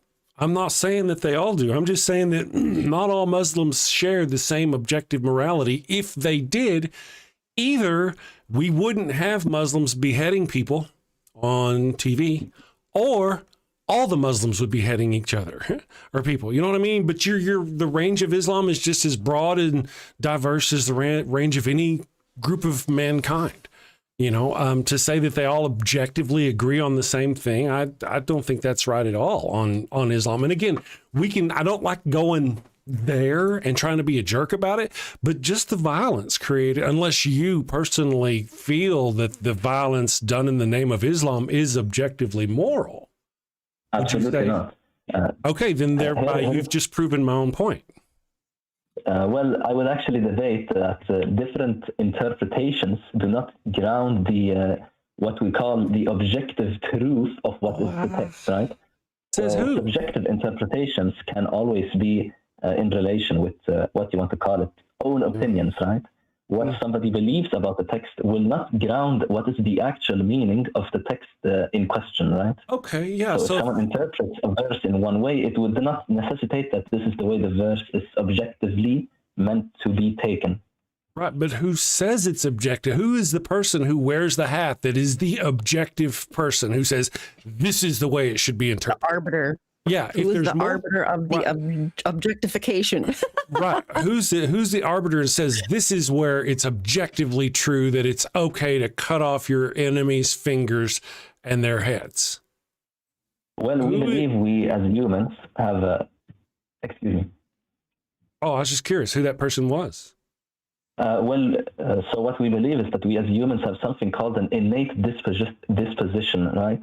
This is also something that you have, right? You instinctively, just by your nature, your human nature, know by default that it is not good to take another life. Because, Yes. for example, when you're exposed to pain, you would naturally react negatively, and therefore Yes. you would also know that exposing other people to pain would be negative. Using this kind of innate disposition, we can determine what verses to be taken like what you want to call it, transliterally, and what verses not to, right? So there are verses in regards to war, right? We know these verses due to proper context. There is context behind the verse. For example, you cannot kill people unless in self-defense, like is one way to put it. And it is very simple. Like, even if the context was not there, we could still draw this conclusion because we have an innate disposition. We know that it is bad to kill people, even if it did not say it, right? But the premise of your overall argument is incorrect. You can't have objective morality coming from your religion because, again, no one can determine what is objective. You say that there's an objective line in your book that people are supposed to follow. That book specifically says, now, of course, it's all context, right? It's all context. So if you feel like you're under attack, your book gives you liberty to murder people. It does. As long as you're under attack, though, right? Well, I would like to address your first point, which is that we cannot determine objectivity. I believe we can. There is definitely things that are objective. I mean, just to give a very clear example. Well, wait. What's your objective? Mathematics is objective and has nothing to do with Islam or the Quran. Humanism, where we talk about atheists, we want to talk about atheists and where we get our morals. You say, well, we have no framework for moral center or whatever, but we do. If we didn't, we'd be murdering people all over the place and raping and killing. But in fact, atheists tend to have the lowest rate of violent crimes and all this other business. We're also the lowest in prisons and all this other stuff. The theists are the ones that are violent, the ones that lie. The Islam even has a word for it, tahira. Somebody in the chat said, well, I happen to know some Christians that are violent too. Yeah, I ain't defending Christians either. They're all violent. But the theists, us people who are not led by some imaginary god of hate in the sky, we are the ones who, admittedly, I feel, I can't speak for all of us, but I'm talking about just like we follow humanistic values that we gained. But we have values that we gained over 100,000 years of living in tribes and small towns and pueblos and groups, that we evolved to know that these things are good, and that these religious books like yours, which only came around like 700 or 1400 years ago, they take the best of some of those things and employ them and claim them. Like the Old Testament claims that in the 10 Commandments, people didn't, don't murder. Like they didn't know to murder before that. I can see where you're coming from. Okay. I got a little bit lost there when you were speaking, but I believe you said that you as atheists, that you derive morality, what was it, through centuries of history, tribal history, correct? Ish, yeah, 100,000 years. I would put that against, go ahead. And that you also have the lowest, prison rates. However, I do not see how this necessarily correlates, right? Because correlation does not equal causation. Like there is absolutely, I can agree, there is surely more people that are believing in prison in comparison with atheists, but that doesn't follow. It doesn't mean simply because they are believing that is the sole cause that they are ending up in prison. That's great. So I don't agree with that. However, right, but wait a second. But you're making the assertion that we have no moral framework. And my point is that if we had no moral framework, that number would be so obvious. You would go there and it would be so, oh, look at all these atheists. They're all over there murdering here, they're killing here, they're raping here, but you don't find that. I'd be beating you up for this phone line. I don't believe you don't have any moral framework. I believe you have one, but I don't believe it's objective, and that is why I would say. And I literally prove to you through your own words where your religion is not objectively moral, but you don't agree with it because you don't like the answer. If it were objectively moral, then either you'd be doing the same thing the radical Muslims are doing, or the radical Muslims would not be doing what they're doing. But you don't. You do not agree on an objective morality, because if it was objective morality and it's really the word of God, are you going to deny the word of God? Of Allah? Are you going to deny Allah tells you to do something? Are you not going to do it? So either you're doing it wrong, or those other Muslims are doing it wrong. Well, obviously, the ones that are violently beheading people left, right, center are the ones doing it wrong. I think it's very, very easy to. I'm just saying, in the Quran, it gives that as an example. Surah 9, didn't the Surah 9 kind of Surah 9? Am I thinking right? The chapter full of violence. That's yeah. If you believe so, however, it is once again the actions of a few does not. I would say does not mean what is the entire foundation. What is the truth? That is what I'm trying to put out. I do appreciate that. I do. And what I'm trying to say is that you're claiming that objective morality, that your religion has objective morality. I can prove over and over and over again that it doesn't.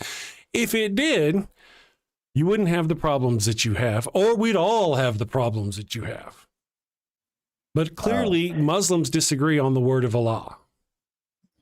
Absolutely, but I think we are getting stuck somewhere. So do you believe that there is interpretation to the text? I would definitely say you believe that, right? What do you mean by interpretation to the text? Clarify. Which means that people can interpret things differently. That is natural. People can, absolutely. Let me ask you, can they... because something is... because something is... excuse me, you can go on. No, you go ahead. I'm sorry. It's a delay. I apologize. Go ahead. So just because something is objectively truthful, which we believe the Quran is, it doesn't mean that there's no room for interpretation. There absolutely is. There is definitely room for interpretation. But simply because there is room for interpretation, it doesn't disqualify any objectiveness to the text. Right. Here's what I'm saying, is that what your idea of objective is, this is the objective rules laid out by the text. If you go ask those other Muslims, they're going to disagree with you that is not the objective text. That's not the way to interpret it. And because of that, that proves that it's not objective. I mean, we could go through that, but I also want to mention, if God wanted to, rather than being so willy-nilly about his language and all this other stuff, he could have spoken in a language that everybody could understand and that's objective through mathematics. Well, not through mathematics. Mathematics is just proof that if he wanted to, if the universe is capable of a universal language. There is a universal language. It's unambiguous. And if God wanted to, he could speak in that language, but he doesn't. If he does, it's so confusing and so hard to understand. If only Stephen Hawking can understand it, then it's useless to the rest of us, right? Yeah, absolutely. You've kind of got me stuck. I don't want to take too much time. I just want to ask one more question before I leave. So I wanted to re-clarify. As you are atheists, you say that you base your morality on, what was it, hundreds and thousands of years of living in tribes, etc., etc. So I would like to ask the question, simply because you are in agreement with somebody else, if that's the metric you're using to determine your morality, how does that in any way necessitate or prove that the morality in question is actually a good moral? Well, I would say, first of all, that nobody's claiming that it's not unified for anything. We can go from different country to different culture, and they have different opinions on whether it's okay to murder and what ramifications comes with stealing. Some cultures say you should lose a hand. Some cultures don't. Even in and the reason why you have that is because our systems of morals evolved and changed over time. If you have to think, I would feel if God was almighty and he could speak to everybody, there would be really one religion. It would be clear and obvious. It would be the only one, because God would speak to us in a language that we would understand. Everybody would understand. I mean, even some of the basic 5-year-old can get 2 + 2 = 4. They can get that. That's a language they can understand. And if God wanted to, it could speak to us in that language, but it doesn't. Absolutely. That's a very nice answer. However, I don't feel very satisfied. What I'm trying to get to is, if you're atheist, right, I simply want to know, how is your morality? How do you know whether it is good or not? That's what I want to know. Okay. How do you ground it, whether it is good, whether it is unethical, etc.? Well, go ahead, Ryan. Do you want to stab at that one? Oh, gosh. That might be, I don't know. That might be something I have to think about. Yeah. I mean, I don't know how to answer that. Sorry. I might be a little too high for that. Maybe. I feel like it's really one of those things where we ourselves are guided by what we can live with. What we do. Yeah, honestly, a lot of what I do is I just try not to be in anybody's orbit unless they want me to be, really. I mean, there's these overall rules that we all kind of know, right? In the 10 Commandments, my friend, they said, do not kill or do not murder. But you and I know they knew not to do that before then, right? So it's not, really, in reality, it's not that these faiths gave us morals. They actually took morals from what we as a civilization brought with us and then put on with them. They added their own things. Like I say, the Christian or the Judeo Bible is do not murder, right? Do not steal, do not kill. Well, we already knew that. And then they put that in their 10 Commandments, and now they claim credit for it. Isn't that weird? Yeah, I don't want to straw man your position. I would like to add one way that you guys could try and define or support your morals is that you could go from the fact that as humans, we react negatively to negative instances of experience, right? And if we are hurt, we will react negatively and avoid what is hurting us, right? For example, heat. If you put the hand of a baby on a hot stove, it will react negatively and it will try to avoid it. Simply from using this kind of reasoning, you could argue that this is the same reasoning you use in your daily morals. What you don't want done to yourself, you would avoid doing it to someone else, is what I could see your position holding to. However, I still have one question in this sense. It is that, yes, because something is negative in somebody else's experience, how would you still justify that it is not okay to do if you do not hold to anything objective, right? If somebody wished to hurt somebody else, simply even if they would not want that upon themselves, how would you hold to the fact that they are not allowed to? What would be your grounding? What would be your reasoning if there is no objectivity behind it? Well, I gotta say that we kind of really don't, do we? I think there's been a misunderstanding. I don't think Ryan does, that there is such a thing as objective morality at all. I don't believe there is. You're kind of claiming that we as atheists believe it. Well, I don't. I thought I kind of demonstrated that whenever I talked about how in some places it's different. Morality evolves in different places. In Japan, for example, girls and men act differently based on the morality of their culture than we do here in the United States. As a matter of fact, me and Ryan showing her hair on this channel alone would be considered immoral by some standards of your religion, right? But not all of them. Yeah, because of the subjectivity of your religion. I'm not saying that you have objectiveness in your morality. I understand you don't. What I'm trying to get at is if you don't have objectivity in your morality, and you can believe that I also don't. I personally believe I do, but you don't need to hold it up. But if you yourself do not have it, how would you justify or how would you hold that hurting others is negative regardless of what the person feels, if there is nothing objective about immorality, simply because the other person doesn't like it, doesn't necessitate that it is negative, right? Yeah, we have something called empathy, and it's an emotion that we evolved with, and it's one of those that came with this 100,000 years of watching other people. And to sit and watch someone else suffer and not feel for them emotionally is very human. And as a matter of fact, a third of our population roughly have this lack of empathy. It was one of the things that was listed in the Nuremberg trials by the people who interviewed the murderous Nazis who they executed. One of the psychologists said one of the unifying factors that they all seemed to have was a lack of empathy, a lack of the ability to understand someone else's suffering. We have that. Now, in our society, what my thinking, I only speak for myself, it's not an on or off. It's not a, is this moral? Is this not moral? This is kind of shades of gray. Is this good? Is it not good? Is it good for me? How good is it for me? I really don't know anybody who stops at every choice they make of the day and consult their holy book for it. Just don't. Yeah.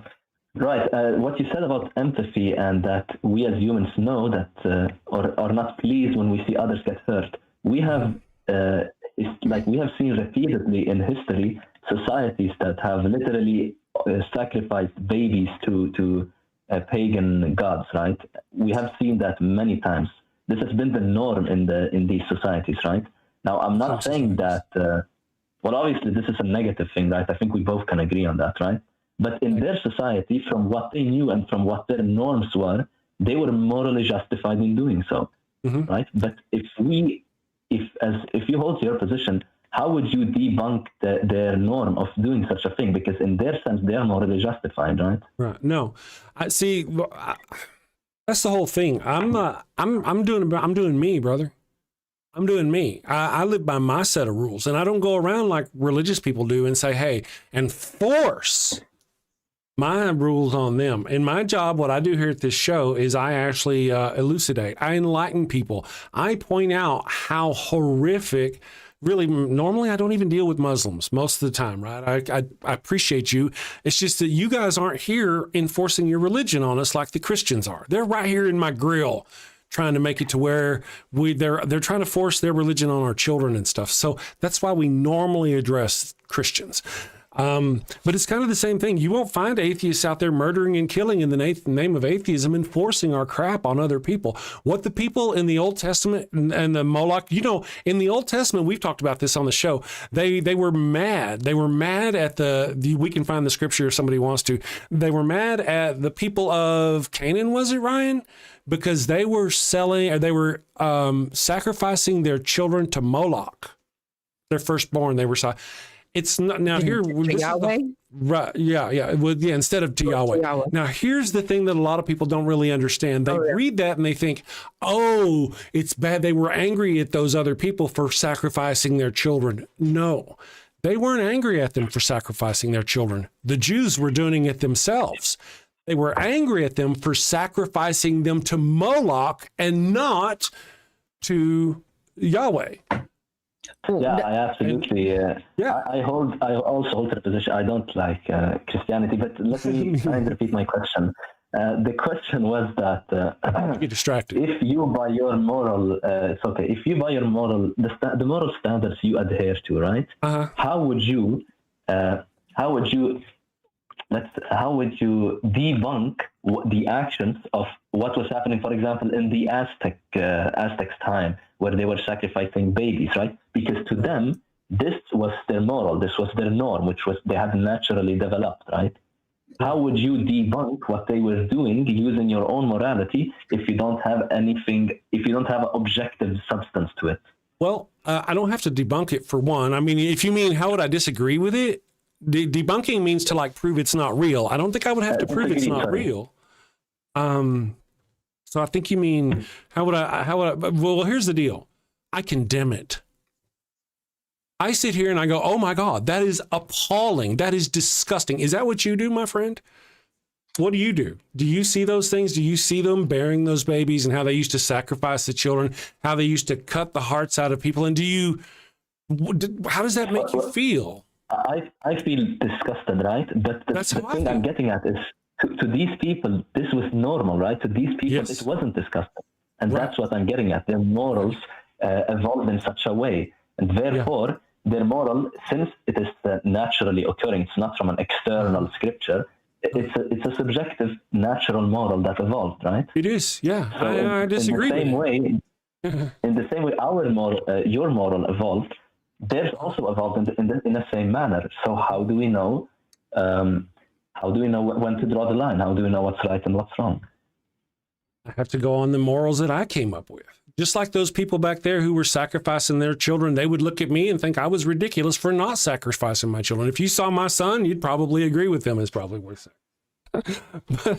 But you know what I mean? I mean, I can look back at them and be disgusted at them, but that shouldn't. I mean, where I can actually find more examples of in your book telling people to be violent than I can in actual secular humanism. You're not going to find that secular. I disagree with that, but I don't think it's relevant to the question at hand, which was. Well, no. The point is that you're more likely to be somebody who has objectively poor morals than I am, because people from your group are objectively more likely to hurt other people in the name of your God. Yep, and that's something I strongly disagree with. It's not something that should be justified and should be conducted. I disagree with that very strongly. Yeah. But I would like to say thank you very much for this very nice conversation. I've learned a lot of new information, a lot of information about your position as atheist. And I would like to send a lot of love from Saudi Arabia. And I hope you have a great rest of your day. Thank you very much. I hope you do too. Thank you for the awesome call. Thank you. I learned, like I said, we don't. Yeah, thank you. We don't talk to a lot of Muslims. Well, we've got Faisal. He calls, but you're awesome, dude. You've been great. It's been a lot of fun talking to you. Thank you very much for your conversation. And have a great day, bro. Thank you. You too. Stay safe. Hopefully we'll hear from you again. I'm going to take a super quick break, and then we're going to end the day with Adrian Belgrave. Adrian has been waiting for like 20 minutes. He's been so patient, patient. But we got to stop for just a moment so we can do the thing. I'm going to do a brief one. We'll do the postmortem baptismal kits. We'll be back, and then whenever we're done, we'll get with Adrian. Un moment, s'il vous plaît. Do you have a loved one who's on their deathbed, but they've yet to give themselves up to the Lord? Are you sure you don't want to come to Jesus? No. This is your final chance. No. Worried they're headed to the fiery pits of hell. Your very last chance. No. I've been wicked and sinful. I deserve to burn in the hot place. As you wish. Farewell, my heathen husband. Farewell, my... Well, fear not, my wayward child. Introducing Father Flanagan's line of post-mortem baptismal kits. No more worries about being miserable alone forever. Be a good Christian and share that eternal pain and suffering with the ones you love. I'm in hell. Not as hot as I thought it'd be. Kind of feels like Houston, minus the humidity. Hello. My favorite drink crafted to perfection. Ooh, and some dank ass weed. I can't bear to be down on my face chanting, holy, holy, holy is the Lord, every day, all day, for all eternity, by myself. Wow, is that George Carlin? And Alan Turing, look at that. Carl say, oh, I am so honored. You've been my hero since I was a kid. Neil deGrasse Tyson, what are you doing here? Oh, I get it. I get it. Schrodinger's heathen. Very cute, you. Very cute.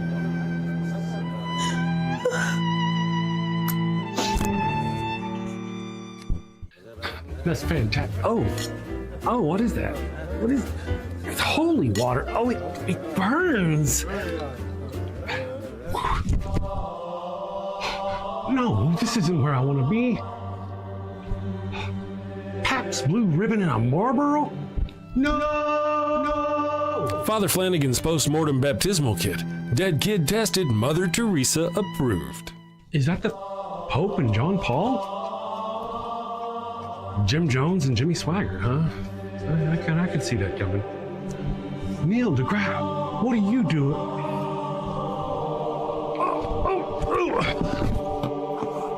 Holy, holy, holy is the Lord. Holy, holy, holy is the Lord.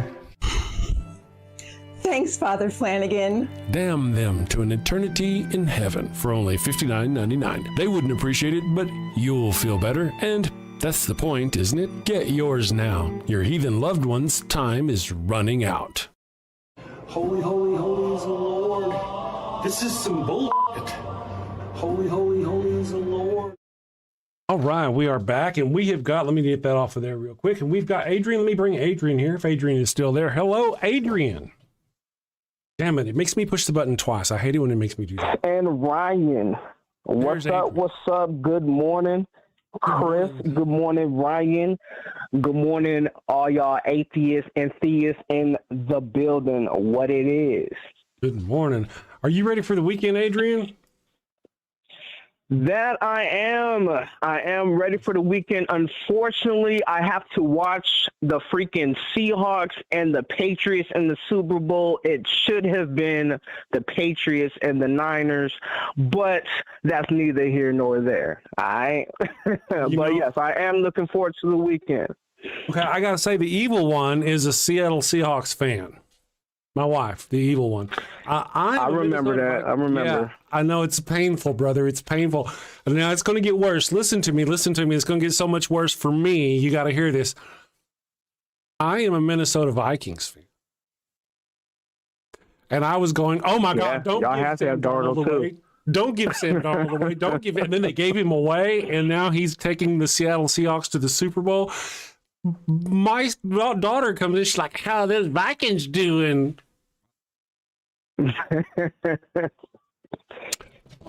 bet you didn't want to hear that at all, man. Like even though I like Mac Jones as the backup, like I'm kind of proud at how Sam Darnold like kind of resurrected his career, being drafted from the Jets and doing this little journey. I mean, it's good for him to be where he's at now, but I know y'all heard him letting him go and trying to rely on McCarthy.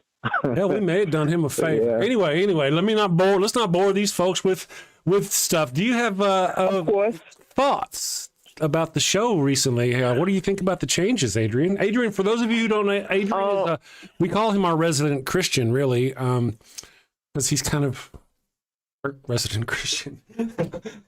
He shows up. He likes us for some reason. We pay him. Y'all pay me handsomely with the 2 coffee mugs that I got to drink, waking up before the dawn, trying to be a part of the show. I just wanted to say, like, for real, like, this was my first. The reason why I give y'all more love than most when it comes to these atheist streams is because y'all were the first ones that I've kind of engaged with, trying to get into, try to see where y'all were coming from when it comes to beliefs and everything else. So, and I know again, like y'all know, like how I came in super hard with, this and that. Y'all got to follow this and that. But again, like my journey now is more of a discovering what all the Bible is going to provide me, or whatever the case is, and this is me discovering everything about it, not just being knowledgeable about the New Testament. So this is what this is, and I just wanted to say, when it comes to the morality and stuff like that, like, I know when when I came out my mother's womb, I wasn't all about Jesus, this and that. It was a process to where I'm getting at now, to the point where I'm at now. So I just wanted to say for those, like, yeah, there's some real contentious points when it comes to the Old Testament, slavery, incest, and how women are being treated as property and so forth. Those are hard things and hard pills to swallow. You know what I mean? But I do want to say, like, at the same time, that there are stuff in the New Testament and pointing to the parables and stuff like that, where it does show, like, even though, in my opinion, right? Mm-hmm. In my opinion, that that even though that these things has happened, or you guys might not believe or want to ingest what happened in the Old Testament. There's things here like, love your neighbor, if an enemy comes at you, turn the other cheek, or love your enemy as much as, you love yourself, and so forth. Just some examples of those type of morals that I want to take in as well. So it is a balance in that, but that's just basically what I wanted to come in and tell y'all, that, we don't come out the womb just saying like, yeah, the Bible got got all the freaking high moral ground and stuff. It's each and every person's, discovery, and each and every person's like different interpretations of what the text gives to them. And that is just my opinion. That's why I want to come with it. Here's my thinking. I really appreciate that. One of the things is that I feel like a good person going into that text is going to pull away good things. A bad person going in and looking in that text is going to pull away bad things. It's really, I think, what you find when you look into the Bible and what you choose to keep and retain as a theist, in my opinion, as a non-theist, when I look at you and how you react, is reflective. What you choose to like and what you choose to not like. And you're one of those cool ones, Thank you, Adrian, for being awesome. Yes, thank you. Well, again, thank you, Chris. I mean, and like I want to shout out my ninjas on the chat. When on the Discord, I talked to Mr. Weed and CEO Aaron Non Sequitur. People like that. When I'm on the Discord and we have our honest religious discussions, like that's what it's all about for me. Like I'm all about seeking the truth, whether it be good, bad, or the ugly. I'm going to digest it. I'm going to break it down to the minute detail. That's just how my brain operates, and that's how I want to function. You know what I mean? And like when it comes to my lives, shameless plug, tonight I'm gonna be live from 6 to 8 p.m. for the first time. You know what I mean? So just want to put that out there. That I wanna continue to have these discussions. Like when I go in, I'm gonna start on the Book of Colossians on the New Testament. Break down verse by verse, and I do welcome both theists and atheists alike, like how y'all welcome me and y'all community. I want to welcome y'all to vice versa, share the same love, basically. So that's my direction. I just want to have good, honest discussions from all spectrums. Awesome. I just want to, because we're running out of time, I want to shill you out. I got you. I do. Guys, if you don't mind, Adrian's got a channel now. Here's the deal. I don't normally push the channels of theists. So if I'm pushing the channel of a theist, that tells you something. I feel like Adrian's on a journey. It might be worth watching. That's kind of what I feel. Now, there are other people in the chat. Adrian, I'm going to let you go, brother. Thank you for joining us. I'm going to let you go and then shout out. Thank you for having me, y'all. Good journey. Thank you. We very Great episode tonight. Thank you. Thank you. Sin safely, my friend. Well done. Well done. That's awesome. Thank you, guys. Thank you very much. All right, I want to say we've got a lot of new people in chat, guys. McTime, Space Pirate, hello, Neo7635. All you guys are wonderful. Thank you all for joining us. I'm going to end the show here with a funny little commercial in just a second for those newbies who haven't seen this stuff.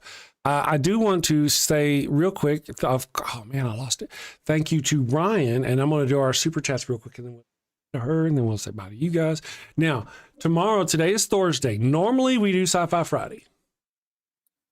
If we do Sci-Fi Friday tomorrow, we'll be in the 30s for viewers. So I've decided to just kind of stop with the Sci-Fi Friday. We're going to do normal, regular, everyday show, and we're going to have a call-in show, and I'll figure out a good topic for us. But I want to do some super chats real quick. Geo Sam for $10 says, if nothing is irreversible was lost, it's not a sacrifice. Thank you for reminding me that. I missed that one. It's some sort of trial or ordeal. Wonked Donkey Hole for 200 yen says, I like the breaks as much as the shows. Thank you for that.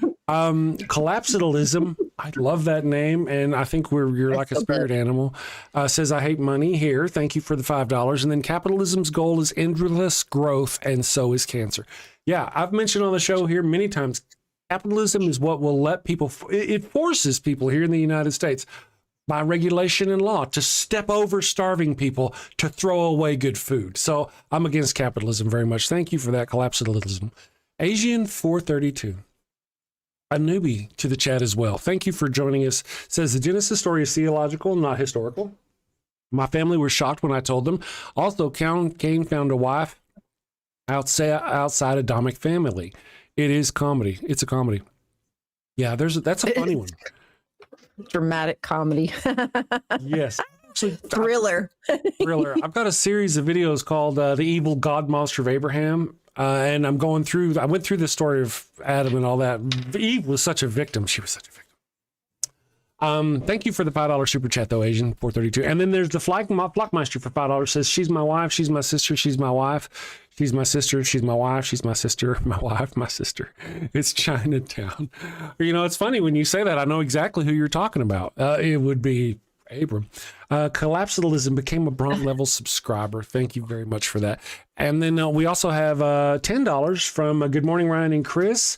I like the call-in show, but I will miss Sci-Fi Friday. Me too, D&D. But since we're not doing Sci-Fi Friday, that means any point I may randomly start talking about deep space. Oops. Hello, Theo. Theo is here. You know, I was a jerk to Theo a while back. Sometimes when I'm a jerk to somebody like publicly, I don't really like the idea of going back to them privately in front of like 2 or 3 people and going, I'm sorry. I was wrong in front of a whole shit ton of people, and I was wrong, Theo, and I'm sorry. So I feel better. Makes me feel better. Theo's like, I was feeling fine about it. Too bad what you think. Yeah. But yeah, about God forgives me. Yeah. And I was a jerk about things that we shouldn't even be fighting about because we're on the same team.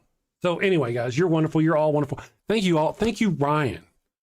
Thank you very much. I'm going to play the Holy Halos commercial for those of you who are new to the thing. Check it out. And then whenever that's over, I'll see you guys later. We'll see you tomorrow. Here you go. Ooh, Holy Halos. Yes. Next up in the bark bank, a clergyman with a holy hustle and maybe a few unholy loopholes. Hi, Barks.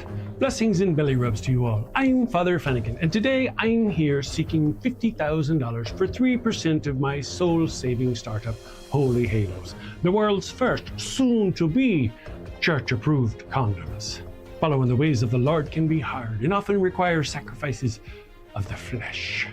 Well, fear not, my wayward child. Introducing Father Flanagan's line of Holy Halo condoms. Hold on, Father. The church very much doesn't like condoms. How do you expect to sell these? Well, you're right, but these aren't just any condoms. No, my furry financiers, these are permeable. But every single halo has been dipped in holy water, a divine divider between you and sin. You can finally frolic freely and still keep that sweet spot in heaven. Permeable, but dipped in holy water to keep the sin out, but let the babies in. Let you get your stick wet without getting your stick stuck. If you know what I mean. Oh my! Very embarrassing every time. So basically they don't work as condoms, but they let you get away with having sex without going to hell? Exactly. The church gets to keep making babies, but you don't have to keep going to confession. Think of it. No more guilt. No more awkward I'm saving myself for marriage speeches. With Holy Halos, you can take those pray hands and turn them into lay hands. Didn't I read that holy water is full of bacteria like E. coli? Won't this be harmful to women's health? The words are English, but I don't understand the question. How are you addressing the issue holy water presents for women's health? Again, I'm not understanding. She does that. Well, we don't get it either. Is that mesh from a window screen? Ah, that's a keen eye you have there, young lass. Yes. Another fine selling point, rough on the outside to increase her shame as it should be, but soft and smooth on the inside, internally lubed and ribbed for his pleasure. We even have custom scents. Scents? Now you have my attention. What flavors we talking? Don't pitch me that vanilla missionary nonsense, Padre. Well, we do have virgin vanilla, but we also have miracle mint and cooing camel, and my personal favorite, sweat of the Savior. And the Vatican, they've blessed this endeavor? Well, not exactly. I'm still waiting on the papal decree one way or the other. I love it, but you're asking 50 grand for only 3%. That's rough, Father, real rough. Not running with the big dogs on this one. I'm gonna stay on the porch. Me too. Good luck, Father. 15%. Ouch, 15%, that's highway robbery even for the church. Come on, Father. We're dogs. We know a bone when we see one. 10%, and we'll even bless your branding. Look, meet me in the middle, 7%, and I'll baptize all your puppies. 7% works for me. Father Flanagan, it looks like Wait a second. Our producers say we have a special call-in bidder. Let's get him up on the screen. Folks, we have the guardian of the sacred fire hydrant himself. Oh no. Defender of the holy tennis ball and eater of the golden kibble, Pup Oliver Poops a Lot the Fifth.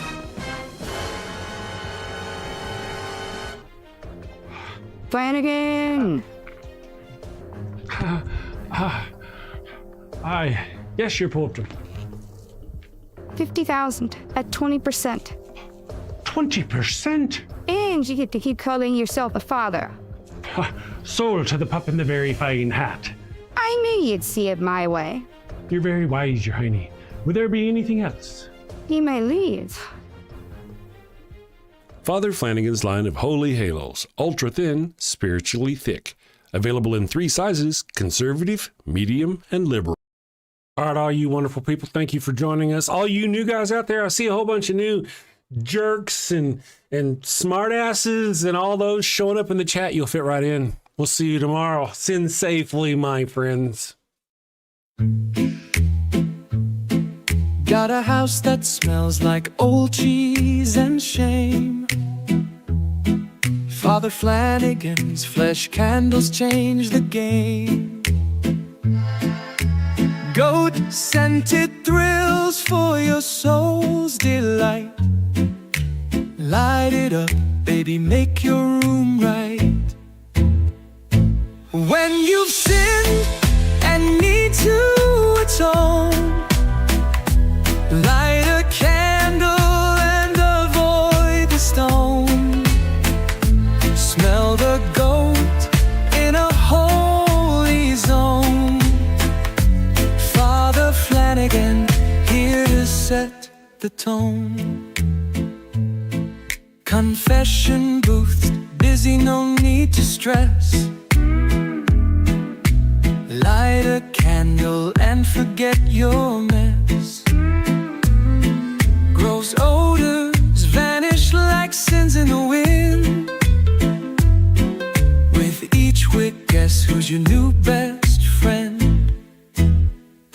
When you've sinned and need to atone, light a candle and avoid the stone.